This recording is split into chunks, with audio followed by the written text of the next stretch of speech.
Soy el pastor Moisés Bejarano y tengo el privilegio de poder trabajar aquí con un equipo pastoral de hombres y mujeres que aman a Dios y que estamos aquí para servir. Así que estamos muy contentos de que estés con nosotros hoy. Espero que hayas tenido un excelente día de acción de gracias, donde hayas logrado disfrutar en familia los momentos bonitos, ¿verdad?, que se logran pasar. Y pues si es tu primera vez, quiero darte la bienvenida. Ya lo hizo Misael, pero quiero decirte que estamos muy contentos que hayas decidido estar aquí hoy. Pudiste estar en cualquier lugar, pero decidiste venir aquí hoy. Y el próximo domingo tenemos una fiesta a las 5:30 de la tarde, que es el concierto navideño. Tráete tu bandera, trae un postre de tu país o un postre que tenga azúcar, tráelo. Y vamos a estar celebrando y cantando y va a ser muy bueno. Yo estuve viendo el programa. Me estaban presentando y creo que va a ser un buen programa de adoración, porque tenemos que recordar a las personas que Jesucristo, que Jesús es la razón por la cual todos celebramos la Navidad. Significa que Cristo Jesús, el Hijo de Dios, se humanó, se hizo carne y Él murió por nuestros pecados porque nació y se hizo carne, es decir, se humanó y vivió entre nosotros y murió por nosotros. Y la Biblia dice que viene de nuevo también. Así que Jesús es la razón por la Navidad. Vamos a estar celebrando a Jesucristo. Ahora, estamos en una serie que hemos titulado Construyendo los Fundamentos. Y la semana pasada hablamos sobre el capítulo 3 y 4. Y en ello logramos ver cómo los enemigos del pueblo judío se levantaron contra ellos y cómo su objetivo o su deseo era el deseo de hacer mucho daño, el deseo de destruir, de no ser de bendición sobre la vida de ellos. Sin embargo, esa oposición, esa crisis interna, esa crisis que pasó con el pueblo, con enemigos exteriores que querían hacerle daño, se convirtió en un compromiso de servicio marcado y se convirtió en un compromiso de ellos realmente estar en hacer lo que tenían que hacer, que era reconstruir la ciudad que había sido destruida. Entonces, esa oposición que al principio parecía muy mala se convirtió en fortaleza para ellos. Es lo que vengo diciendo en las últimas semanas, que a veces la oposición se convierte en fuerza para nosotros porque nos hace comprometernos. Y esa perseverancia unificó al pueblo a trabajar como uno solo, con mucho ánimo, con un mismo corazón. Cuando tú en Nehemías capítulo 4, versículo 6 dice: edifiquemos pues el muro y toda muralla que fue terminada hasta la mitad de su altura, porque el pueblo tuvo ánimo para trabajar. Sin embargo, aunque el pueblo estaba muy animado y el pueblo tenía muchas ganas de trabajar, igualito tenían a Tobías, a Sanbalat, a Gesén el árabe, y estaban rodeados en realidad, porque el árabe Gesén estaba en la parte sur, Tobías estaba en la parte este de Israel y Sanbalat estaba en la parte norte de Samaria. Entonces el pueblo estaba rodeado. Cuando llegas a Nehemías capítulo 4, versículo 7 dice: pero aconteció que oyendo Sanbalat y Tobías y los árabes, los amonitas y los de Asdod, que los muros de Jerusalén eran reparados, porque ya los pórticos comenzaban a ser cerrados, se encolorizaron mucho. Entonces, a sus enemigos darse cuenta que la obra estaba llevándose a cabo, que las cosas estaban pasando, ocurrió lo que pasa siempre. La oposición que había se convirtió en malestar en la gracia que ellos están recibiendo de parte de Dios. Yo le he dicho a ustedes varias veces que la gracia de uno se convierte en malestar para otros. Lo he dicho muchas veces. Tú vas a encontrar en la Biblia muchos momentos donde Dios está dando y extendiendo gracia sobre una persona, sobre una familia, y también te habla sobre otras personas alrededor de ellos que se molestan por la gracia que ellos están recibiendo. Entonces, estos hombres se levantaron, tuvieron el deseo de hacerles daño, hasta que llegamos al texto que vamos a estar estudiando hoy, que es el capítulo 5 de Nehemías. Y aquí la cosa toma otro cambio, la cosa no es igual, ¿no? Aquí la cosa es un poquito más diferente, porque el capítulo 3 y 4 están construyendo muros para mantener al enemigo exterior fuera. Pero cuando llegamos al capítulo 5, tenemos un problema con lo que se conoce como caudillismo o terrateniente. Usted me dice: pastor, si nunca ha escuchado la palabra, usted dice: pastor, no sé lo que es eso. El caudillismo o los terratenientes o los dueños de tierras o gobernantes eran personas que normalmente se originaban por motivos de opresión de otro gobierno hacia ellos. Les presento cómo funcionaba normalmente. Los persas llegaron conquistaron el imperio babilónico. Israel pertenecía al imperio babilónico porque lo habían dominado. Y lo que ocurría era que esas personas nombraron a líderes dentro del pueblo de Israel.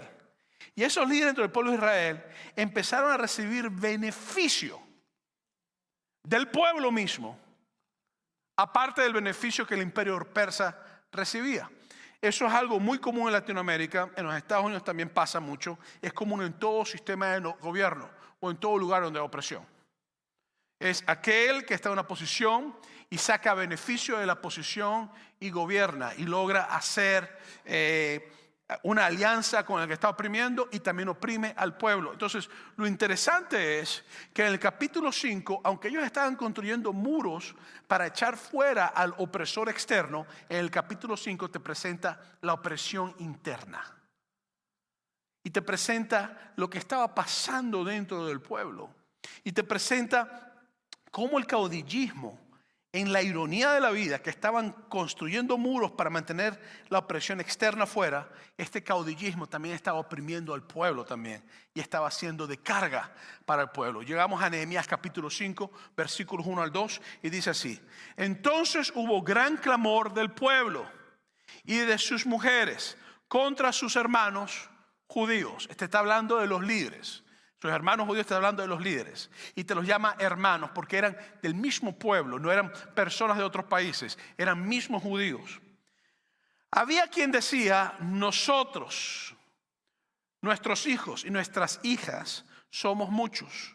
Por tanto, hemos pedido prestado grano para comer y vivir. Entonces, lo que estaba pasando es que los persas, el imperio persa, cobraba muchos impuestos a estas provincias que estaban fuera de la capital, que era Susa, el centro de la nación o del imperio.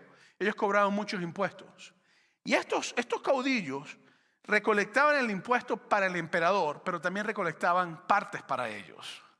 Entonces lo que pasaba es que ellos estaban comiendo de la parte de la corrupción interna que estaba ocurriendo. Y cuando estaba escribiendo el mensaje, me acordé mucho de lo que pasa en nuestros países. Yo me acuerdo estar en Venezuela. Soy venezolano, sacando mi pasaporte, la última vez que lo pude sacar, porque ya no le puedo sacar más. Y me acuerdo claramente llegar al lugar donde sacaban los pasaportes, por supuesto, con un amigo que estaba interno, porque si no, no se conseguía el pasaporte. Entonces me acuerdo pagar lo que había que pagar para sacar el pasaporte, es decir, la parte que el gobierno te cobraba. Y después me acuerdo de mi amigo llamarme y decirme: mira, tú sabes que yo te estoy haciendo un favor y pues yo voy a necesitar que tú me dejes a mí algo para yo hacerte el favor. Y yo tener que participar sin querer en un sistema corrupto en el cual yo estaba siendo explotado financieramente. Y darle a él esa paga por el favor que me estaba haciendo porque era amigo mío. Y me acuerdo después llegar a la taquilla y llegar a la persona de la taquilla y decirle: mira, vengo de parte de fulanito, obviamente está en los papeles, está todo metido. Y la persona: claro que sí, aquí está todo listo, pero tú tienes que darme a mí tanto ahora. Y ya tener que pagarle a ella y después decirme: hey, falta una foto, pero yo metí todas las fotos que pidieron. Sí, pero necesitamos una para el sistema interno. Ok, ve allá donde el fotógrafo. Y el fotógrafo antes de tomarme la foto de decir: esto es lo que cuesta la foto, pero tú me tienes que dar a mí mi parte también. Y yo pagar la parte de la foto. Y yo ya estaba un poco frustrado: Dios mío, ¿qué es esto? Me están robando aquí feo. Y llegar después a recoger el pasaporte que era otra persona y tener que pagar después a esa persona. Y salir frustrado pensando: ¿valió la pena sacar el pasaporte? Estos sistemas de corrupción son muy comunes en los países y en los lugares donde hay opresión. Pero también son comunes en los lugares donde nosotros tenemos el poder y somos corrompidos por el poder. Mire, yo siempre lo he dicho: si hay algo que es peligroso, es tener autoridad. Primero, porque la autoridad te hace responsable. Diga conmigo: responsable. Segundo, porque la autoridad te hace un deber ahora y te da un privilegio también. Diga conmigo: privilegio. Cuando tú estás en una posición de autoridad, tú tienes que entender lo siguiente: van a haber momentos donde tu autoridad, si se te van los humos a la cabeza, es decir, te crees demasiado, tienes un grave problema y vas a hacer daño a todo el mundo. Y todo el mundo en este lugar Por mucho que tú me digas que no tengas autoridad, tienes un nivel de autoridad y tienes un nivel de liderazgo donde tú te encuentres. Si eres papá, si eres mamá, o sea, donde tú te encuentres tienes algo que tiene que ver con autoridad. Y todos nosotros tenemos esa responsabilidad de cómo tratar con eso. Entonces, estas personas en una situación de escasez, una situación difícil, una situación bastante precaria, estaban siendo explotados por el gobierno persa y también por el mismo líderes internos judíos que estaban pasando. Cuando llegas al versículo 3 de Nehemías 5 dice, y había quienes decían, hemos empeñado nuestras tierras, nuestras viñas y nuestras casas para comprar grano a causa del hambre.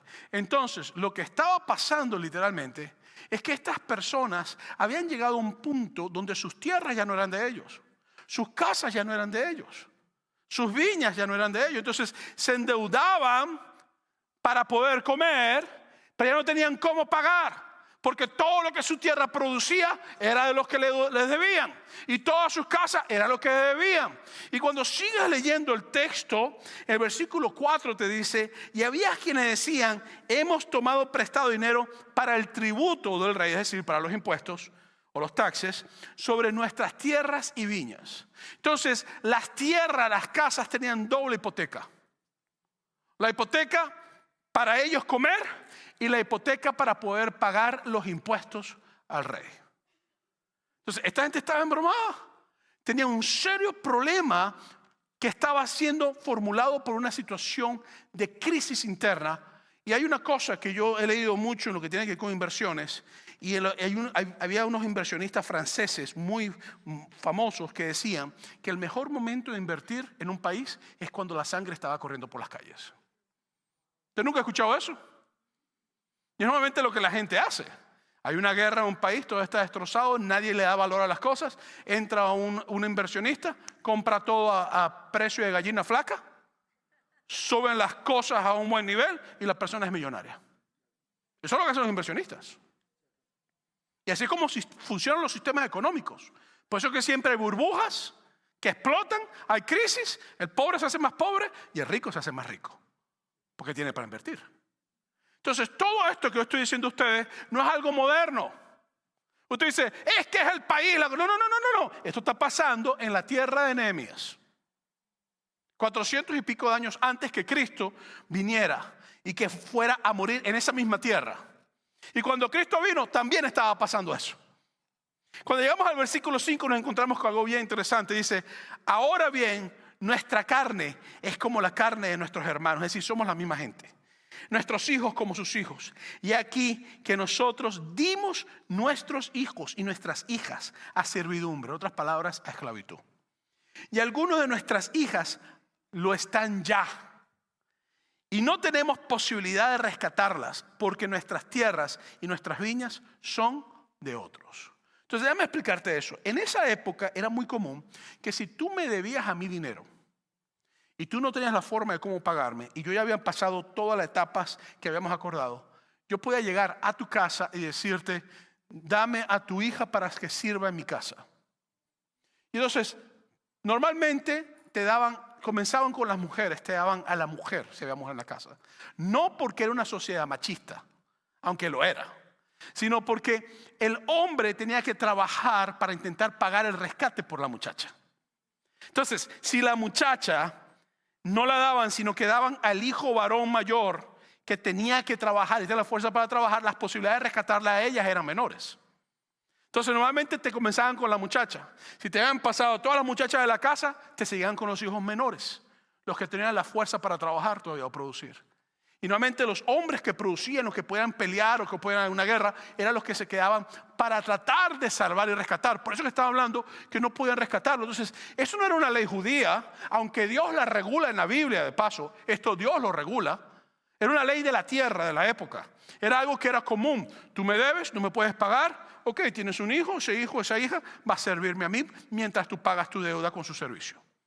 Y estos hombres llegaron al punto donde tenían doble hipoteca sobre sus casas, tenían doble hipotecas para pagar los impuestos, hipotecas para comer, y ahora también sus hijos estaban fuera de casa, especialmente las hijas. Y durante este proceso, esto no está pasando con gente exterior, esto está pasando con gente interna. O sea, lo irónico de este texto Es que ellos están construyendo los muros para mantener afuera al opresor. Y el mayor opresor está adentro. Ojo con lo que voy a decir. La semana pasada dije esto y yo espero que usted no lo reciba como una amenaza. Porque esto no es un asunto de amenaza. Es simplemente un asunto de convicción. Lo que voy a decir. Si tú estás sirviendo en este lugar como líder y estás en una posición de autoridad en este lugar, yo te pido, te exijo que de parte tuya no te aproveches de nadie por la autoridad que tú tienes. Porque dentro de este ministerio eso no va a ser permitido. Esto es algo que está muy claro y muy marcado en nosotros. La semana pasada dije que yo no podía exigirte a ti lo que yo no estaba dispuesto a hacer. Ni pedirte a ti que hiciera lo que yo mismo no estaba dispuesto a hacer. Hoy te digo que nuestro conflicto y nuestro problema como líderes a veces es la autoridad misma. Porque la autoridad me da a mí el poder de hacer lo que yo quiera. Y toda persona que está en autoridad, a mí no me importa los años que tú tengas en el ministerio, los años que tengas en el evangelio, a mí no me importa si tú lees la Biblia todos los días o horas de rodillas tirado 24 horas al día, a mí no me importa eso. En algún momento de tu vida tú vas a ser tentado con la autoridad que tú tienes. En algún momento vas a tener la tentación de usar la autoridad que tú tienes para hacer algo que no es ético delante de Dios y que a Dios no le agrada. Entonces, esta historia es bien interesante porque ahora estamos hablando de familias divididas por la misma gente dentro de la iglesia. No tenían, de la iglesia no, del grupo de Israel. Y Dios habla de esto. En Ezequiel capítulo 34, versículos 20 dice: por tanto, así les dice el Señor: he aquí, yo juzgaré entre la oveja engordada, la que tiene poder, y la oveja flaca, la que no tiene poder. Por cuanto empujasteis con el costado y con el hombro, es decir, la sacaste del medio, y acorneasteis, es decir, le metiste tus cuernos, con vuestros cuernos a todas las débiles, hasta que las echasteis y las dispersasteis. Yo salvaré a mis ovejas y nunca más serán para rapiña, y juzgaré entre oveja y oveja. La Biblia dice que si tú eres un líder o una líder dentro de cualquier grupo, o que si tienes una posición de autoridad y se te van los humos a la cabeza y te crees la última Coca-Cola en el desierto, te crees la cosa más grande y más bella que existe en el mundo, después de Dios tú, que Dios está viendo, está observando y que Dios juzgará. Y cuando yo leo esto, tengo que acordarme también de lo que dijo Jesús. En Marcos capítulo 9, versículos 42, está Jesucristo hablando sobre lo que es hacer daño o ser tropiezo para una persona que le sirve a él. Dice: cualquiera que haga tropezar perdón, a uno de estos pequeñitos que cree en mí, mejor le fuera si se atase una piedra de molino al cuello y se arrojase en el mar. Jesús no está mandando a nadie a suicidarse. Eso es un hebraísmo. Es una exageración dentro de un discurso que le dice que es mejor que te mueras que a que hagas lo que vas a hacer. Entonces Jesucristo lo que está diciendo es lo mismo que está diciendo Ezequiel, que yo estoy hablando de Ezequiel. Nadie que está en posiciones de autoridad debe abusar de su posición de autoridad. Nadie. Y este es el problema. Todos podemos hacerlo. Y este es el problema. El único ser que tiene toda la autoridad del mundo es Dios. Dios es omnipresente, está en todo lugar. Es omnisciente, todo lo sabe. Es omnipotente, todo lo puede. Pero Dios es amor.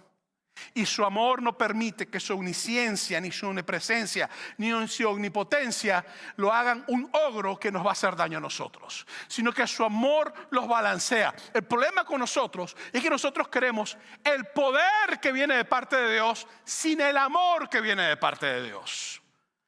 Y cuando tú te pones a pensar en esto, tú tienes que entender que lo único que permite que la autoridad y el poder no se corrompa es el amor de Dios. Porque una vez que tú estás en una posición de autoridad y de dominio y de control, y los momentos de tentación vienen o de oportunidades vienen, es fácil, como todos lo están haciendo, que tú digas: yo también lo puedo hacer. ¿Estoy hablando en chino o en español hoy? Español. Creo que estoy siendo muy claro, ¿verdad que sí? Entonces cuando llegamos al versículo 6 y 7 te dice: y me enojé en gran manera cuando oí su clamor y estas palabras. Entonces lo medité. Esto es muy importante porque Nehemías se molestó. Tuvo rabia por lo que estaba escuchando, pero no explotó, no sacó un revólver, mató a todo el mundo y dijo: todos ustedes desgraciados e infelices, muéranse. No. El tipo se detuvo, meditó. Estaba molesto. Airaos, pero no pequéis.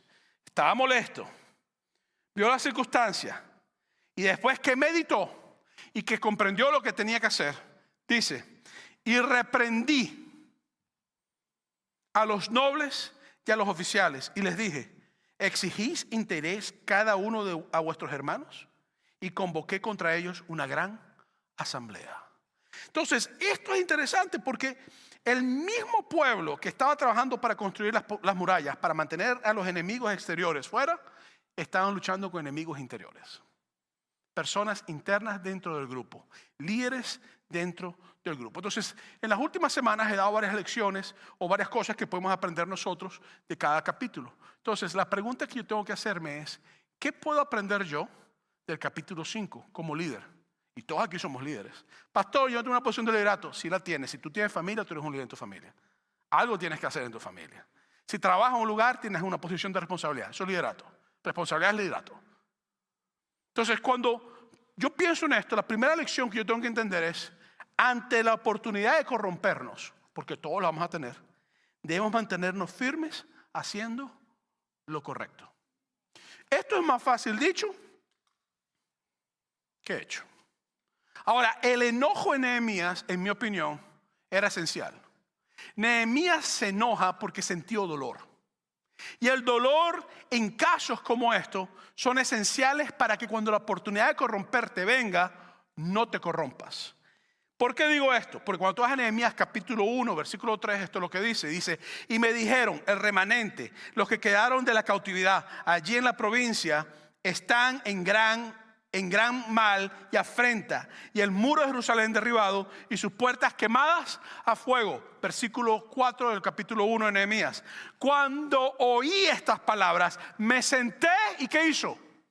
Lloré e hice duelo, eso es dolor, por algunos días, y ayuné y oré delante del Dios de los cielos. Cuando vas al capítulo 2, te dice, versículo 2, me dijo el rey: ¿por qué está triste tu rostro? Había dolor.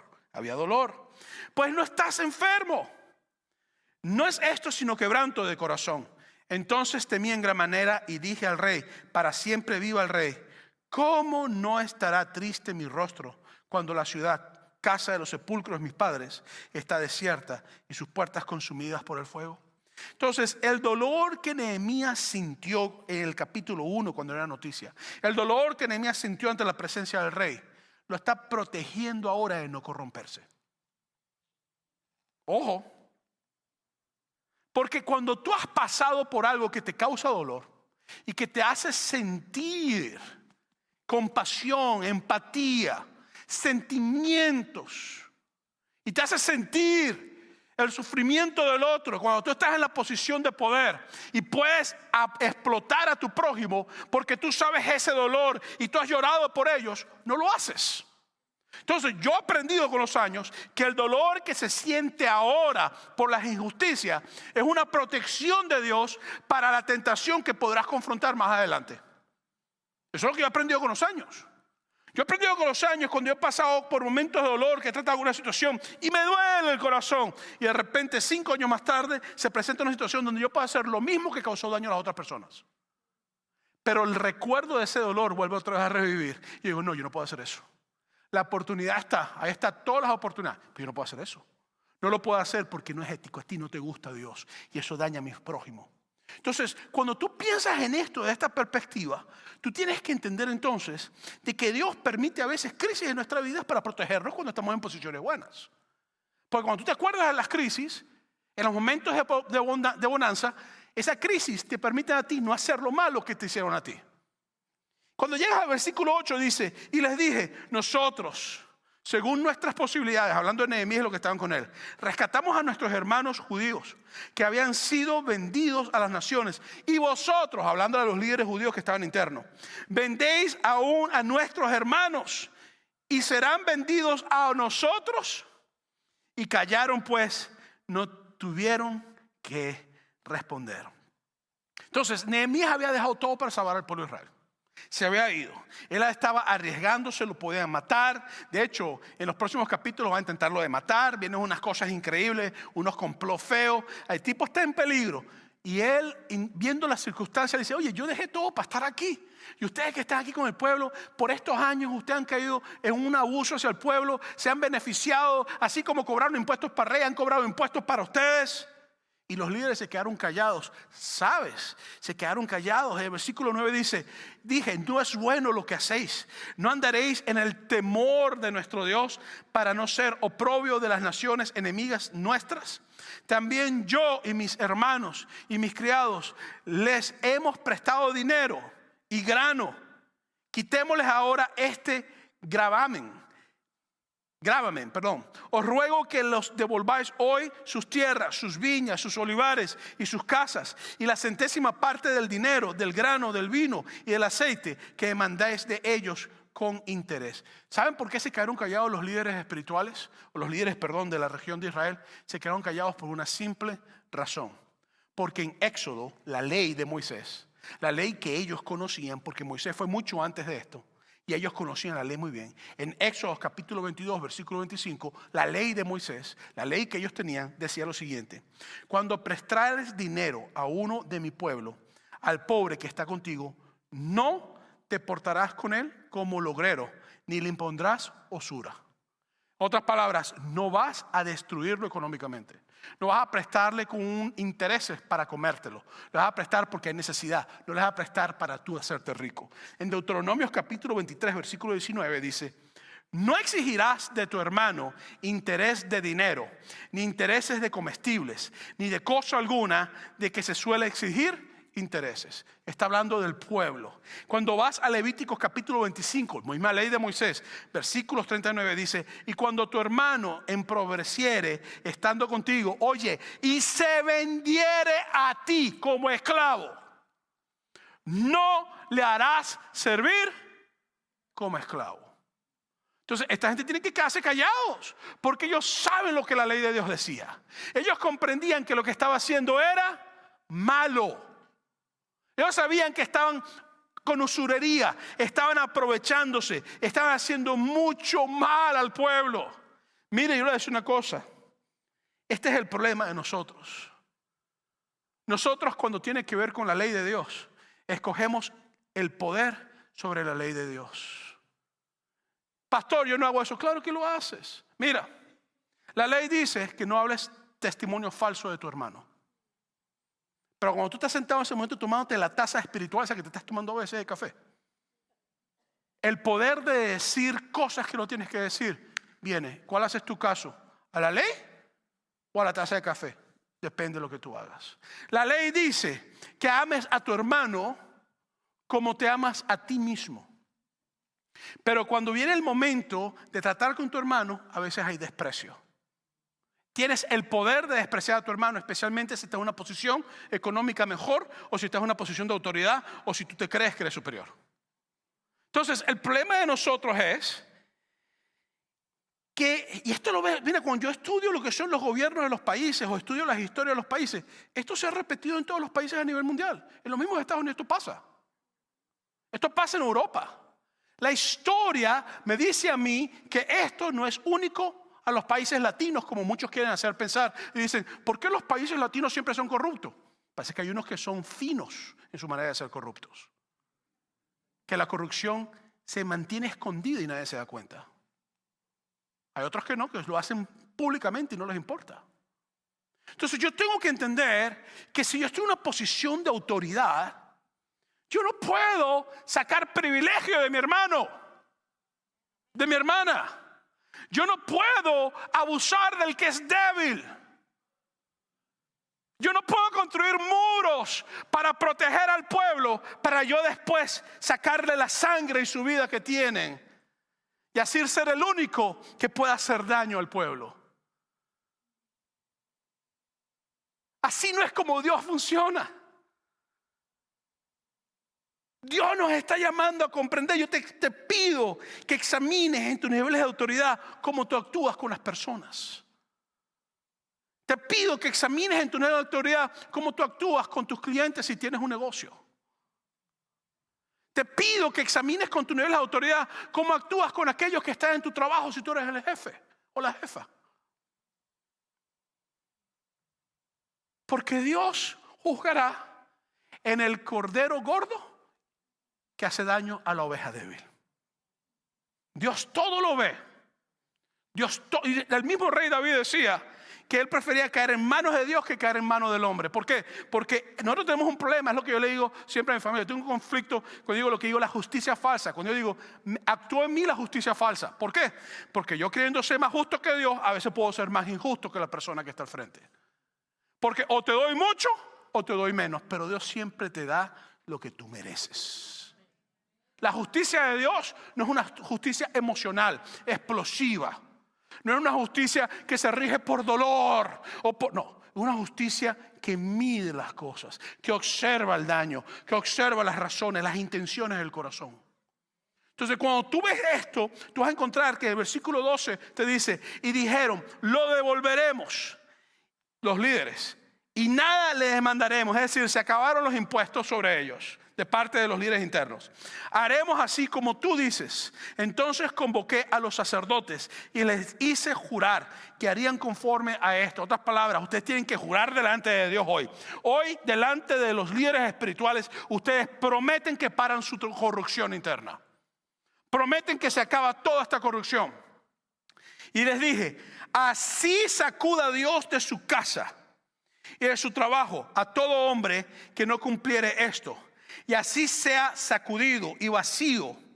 Y respondió toda la congregación, amén. Y alabaron al Señor. Y el pueblo hizo conforme a esto. Entonces, la gente se comprometió a cumplir con su juramento de no seguir haciendo daño. Y el pueblo todo adoró. Para mí esto es muy importante. Porque aquí están adorando tantos los que oprimían como los que estaban siendo oprimidos.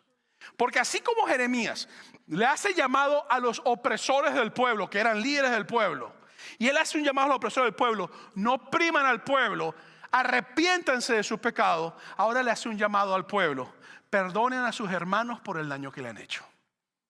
Y esto es lo difícil de esta circunstancia, porque el problema es, y esto lo viene en todos los casos, por eso es que yo no creo en esas tonterías de que vamos a tumbar un gobierno y vamos a ser entonces liberadores del gobierno. Mire, señores, todos los perros tienen pulgas. Métase eso en la cabeza. Esas historias que se mueven a veces de el libertador y no sé qué, no. Ponte a estudiar historia para que tú veas los procesos de corrupción que han habido en todos los movimientos de liberación que hay. La única libertad genuina que existe no es producida por un ser humano que tiene intereses humanos. La única libertad genuina que existe ocurrió hace 2000 años en la cruz del Calvario, con la sangre de Jesucristo derramada en esa cruz, donde nos libertó de todo pecado, de toda opresión, de todo castigo, de todas las actas que tenía Dios en contra de nosotros. La única libertad verdadera no es un presidente o una mujer presidente. No es un político o un pastor o un sacerdote o un líder religioso. La libertad tiene nombre, Jesús de Nazaret. La libertad tiene precio, la sangre de Cristo en el Calvario. La libertad tiene compromiso de humanarse y hacerse carne, de no explotar. Si alguien pudo abusarnos a nosotros es Dios. Y todo lo que tenemos viene de parte de Dios. Si alguien puede hacernos daños a nosotros es Dios. Y su misericordia es nueva para nosotros diariamente. Si alguien puede destruirnos es Dios. Pero nos ama al punto de dar su vida por nosotros en el Calvario.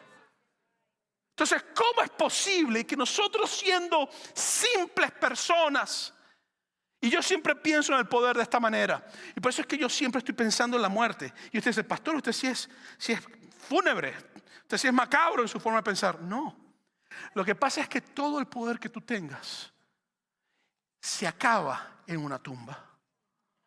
Y en esa tumba tuya se acabó los títulos que tú tuvieras y todas las cosas. Se acabó el dinero que tuvieras o la gloria. O sea, todo eso se acaba. Y ahí se ve que todos vamos a ser polvo. Ahí se ve que todos vamos a podrirnos. Ahí se ve que a todos nos van a comer los gusanos. Ahí se ve. Ahí se nota que el poder humano es vanidad, que no tiene sentido. Y que no es para destruir, que es para bendecir. Que no es para oprimir, es para liberar con el poder de Jesús. Para eso es que el poder humano.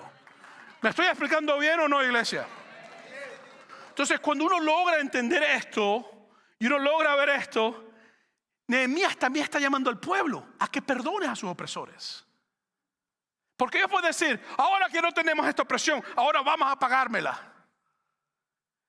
La verdadera libertad y la verdadera unidad de Dios es aquel que se arrepiente y aquel que perdona. Óyeme lo que te estoy diciendo. La verdadera unidad de Dios y la verdadera libertad está en aquel que se arrepiente y aquel que perdona. No existe unidad sin arrepentimiento y sin perdón. ¿Y qué hizo Nehemías? Vengan todos los oprimidos y vengan los opresores. Los opresores sean restaurados en la presencia de Dios. Y los oprimidos sean restaurados en la presencia de Dios. Ya no hay opresores ni oprimidos, sino hijas e hijas del Dios Todopoderoso, adorándolo juntos en la unidad que el Espíritu da. Cuando yo logro entender esto y yo logro moverme en esta dirección, entonces llego al segundo punto de una lección de liderato. Y es: el temor a Dios nos protege de hacer lo malo.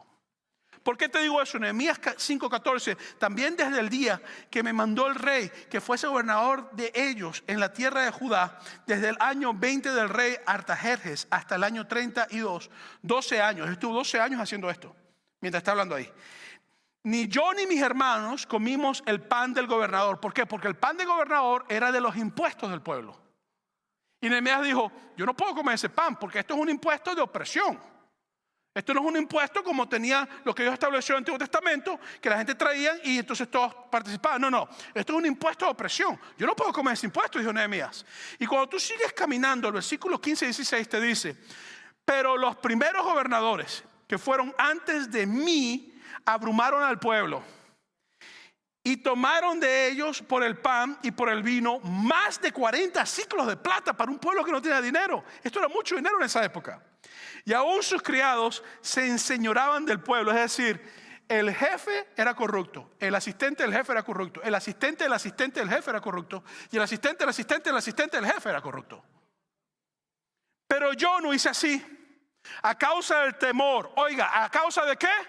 Del temor. A causa del temor de Dios, también en la obra de este muro restauré mi parte y no compramos heredad. Es decir, no me aproveché de que la gente estaba mal. Y todos mis criados juntos estaban allí en la obra. Entonces yo tengo que entender lo siguiente.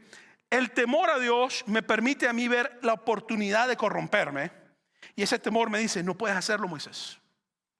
Detente, no puedes hacerlo. No es correcto. ¿Y qué hace el temor de Dios en mí? Dice, Señor, no lo voy a hacer. Y te preserva de corromperte. Y llegamos al último punto de hoy.